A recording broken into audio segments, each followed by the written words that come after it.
Hello and welcome to Tech 101. I'm Eric Hesseldahl, Senior Technology Writer here at BusinessWeek.com. This is our weekly podcast where we answer your questions about technology. So send us your questions.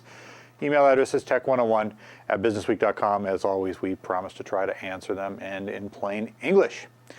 Question this week comes from James in Michigan, who's asking about internet calling services. So let's get to his question. Is there a VoIP phone/service you can take with you when you travel to use from a hotel on your laptop if you can get a DSL or a cable line? Of course there are, James. First off, let's cover VoIP. What does that mean? Voice over Internet Protocol. Basically what it means is using the internet for making voice calls just like you would on a phone. Now, you're on the right track. The most popular VoIP services out there for computers, and they work Mac, PC, very often on Linux as well, are Skype and the Gizmo project. You can check out Skype at skype.com, that's SKYPE.com, and gizmoproject.com. And you install the software on your notebooks. Now, I've covered both of these in previous segments.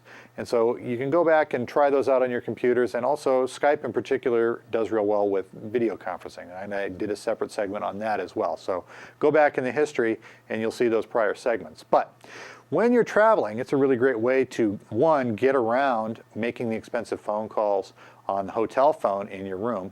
Now, one other option that I happen to like, it's a little tricky, but once you get it set up, it's great. And I've been using these phones. This one is the wireless Skype phone from Netgear.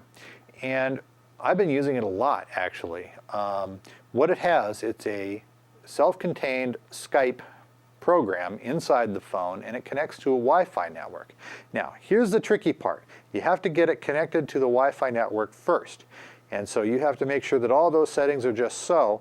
And to do so, you have to type in all your usernames and passwords and so on with these teeny tiny little keys. Now, if you've ever sent a text message on a cell phone, you have the basic idea. You'll hit the numbers a few times to get a letter, or you can change your entry method. It's a little tricky, but once you mess around with it a bit, you'll figure it out. Once it's connected, it's absolutely terrific. I've made a lot of really long phone calls via Skype on this thing. Call quality is great. Battery life, not so much, but you know what?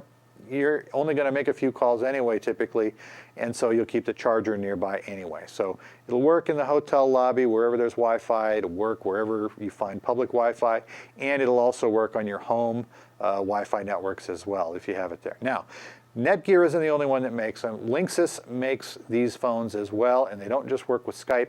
They work with SIP-based VoIP. SIP stands for Session Initiation Protocol. We don't need to cover what that really means, but basically it's just another method for making VoIP calls. As it happens, Gizmo Project uses SIP, and so there's a couple phones that Cisco makes under, oddly enough, the iPhone name that will work with SIP. So you have your options, Skype or SIP. Pick your poison, I guess. There you have it. Options for traveling with VoIP.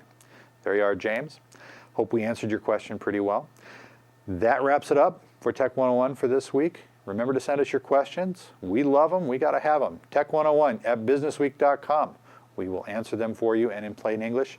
And as I always like to say, technology should be easy, and when it's not your fault. We'll see you next week.